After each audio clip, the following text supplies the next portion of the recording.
Well, it's hard to believe, but I've already put 1,200 miles on my new Ford F-150 Lightning. And during those 1,200 miles, generally, I've had pretty good things to say about the Lightning, but there's some downsides as well. And in today's video, we are going to look at the glass half empty and talk about 5 things that Ford could have done better on the Lightning. This first item is small, but it's just one of those little things that I can't help but question. I didn't even think that automakers were still using this style of long antenna mounted here on the hood. Most automakers have gone to small antennas mounted on the cab, and I don't know why Ford is still living in the past here, especially with an all-new electric pickup where you would think one of the goals would be to really minimize drag and wind resistance, but for some reason they left it there. Not that there's a ton of wind resistance with this, but what I actually dislike the most about it, beyond wind resistance and the fact that it just looks goofy, is it's also one of those things that just gets caught on things. If you're off on a trail, tree branches, bushes, everything's just gonna wanna grab onto that. Fortunately, Stubby does make a replacement antenna that's about this tall. So a lot better than the full length, but still, why is this even necessary on an all-new electric truck to replace this goofy antenna? Do you hear that obnoxious sound? That is the backup tone on the F-150 Lightning. Because it's an electric truck and it's very quiet, they put this tone on the truck so that pedestrians hear it when it's backing up. So I understand it from a safety standpoint, but the sound is incredibly obnoxious. I hate it when I'm sitting inside the house and my wife gets home and I hear the tone, and I hate it when I'm driving the truck and I put it in reverse and I hear it activate. So I don't know if this tone was a requirement with this being an electric vehicle. I previously had a Chevy Volt and a Volkswagen e-Golf. Neither of them had any sort of weird tone like this. So I don't know if it's optional or not. If it is, I wish Ford would have just skipped it all together. But if it's a requirement, I wish they could have at least done a different tone.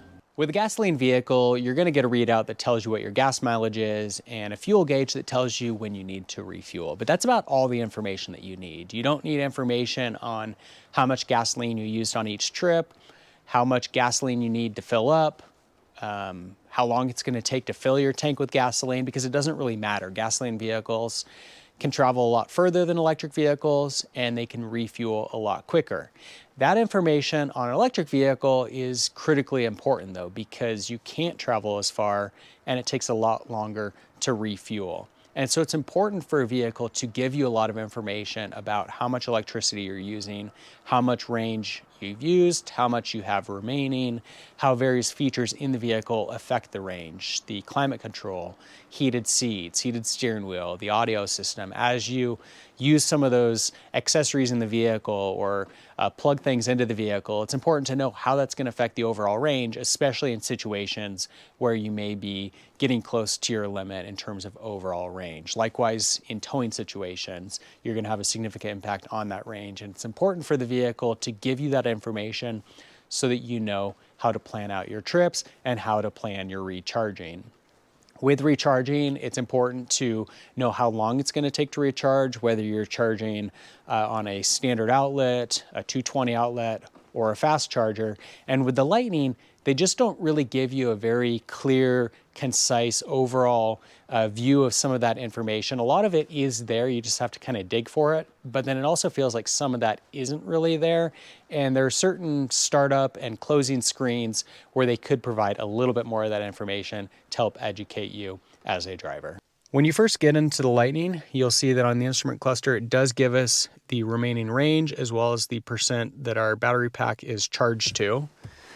And if we go ahead and turn on the truck, there is information available. It's kind of hard to find. And again, the readout isn't the best. You'll see we've currently got trip information. So if I click OK on that and go to this trip, it does give us miles per kilowatt hour. We've got the timer, and then it's going to tell us how many miles we've gone. Again, a little bit limited in terms of overall information here because it's not telling us how many miles of range that we've used, how various components of the vehicle are affecting our range. And generally in electric vehicles, they'll have, a screen here in the middle that gives you a lot of information. This is the best screen that's available. You can get to it by clicking on the truck here, clicking on that little button here and going to Trip Energy. And then it gives us this breakdown of our energy usage. So it does tell us the percentage that we're using for climate, for other vehicle accessories, and then if it's cold outside or really hot out, that might be affecting your energy as well. And then of course we've got driving here too. And so it gives us a little bit of a breakdown, but it'd be a lot more useful if, say, you've got your heated seat on and it says, okay, of your total 165 miles of remaining range, having that heated seat on is going to cost you, say, 3 miles of range over the course of that trip. Allows you to make that educated decision. Likewise, if you've got accessories plugged in, you've got your cell phone recharging or your computer or your iPad, it'd be nice to, again, have that information available to tell you, hey, if you leave that plugged in for the duration of this trip, that is going to be the effect that it has on your total driving. The other thing that's really lacking here with this screen, again, is recharging capabilities. It does tell us how far we've gone. It's got that timer and it tells us essentially our fuel economy, how many miles we're traveling per kilowatt hour. But it doesn't say, hey, if you go plug in right now, it's going to take you 4 hours to recharge on a standard outlet or 30 minutes with a fast charger. There is, a screen that pops up when you are plugged in to a charger that will tell you your estimated completion on that charge is, say, Thursday at 7:56 p.m. So it does give you that information, but again, it doesn't tell you how that's going to be affected depending on the various charge types. So again, a lot of the information is here as you go through the screens. I just feel like the configuration and the layout and then some of the additional information that they don't offer would be really helpful for drivers. The next thing that I don't really like about the Lightning is that it's not very off-road capable. And this is unfortunate because it's got a lot of the systems and components in place to make it quite off-road capable. And then it's all negated by the fact that right in the center of the truck is kind of the low point in terms of ground clearance. So the ground clearance doesn't necessarily sound bad in terms of the numbers. It's about 9 inches, which would be fine if that was at the axle, but unfortunately because it's at the middle of the truck, it really diminishes the breakover angle. I noticed this first when I had the loaner Lightning. I was on a very gentle off-road trail, went up a steep climb, and then it flattened out, and there was a very small rock, maybe 4 inches tall. I figured I'd have no problem clearing that. Well, got onto the rock and scraped it pretty good. And generally a 4-inch rock is not something you'd be all that worried about, but again, because the ground clearance is limited here in the middle of the vehicle, it affects that breakover angle. Whereas generally your ground clearance is limited right at the axle and it's not as much of an issue. So the ground clearance on the Lightning is about 9 inches, which is fine if it's at the axle. Because it's in that middle point, it's more problematic. And the reason the ground clearance is so bad there in the middle is because of that battery pack that's positioned right under the truck and goes down pretty low. Now, fortunately, they do have skid plates across the whole bottom of the truck to protect the battery pack as well as all the other components of the truck. And so that is a great benefit for sure.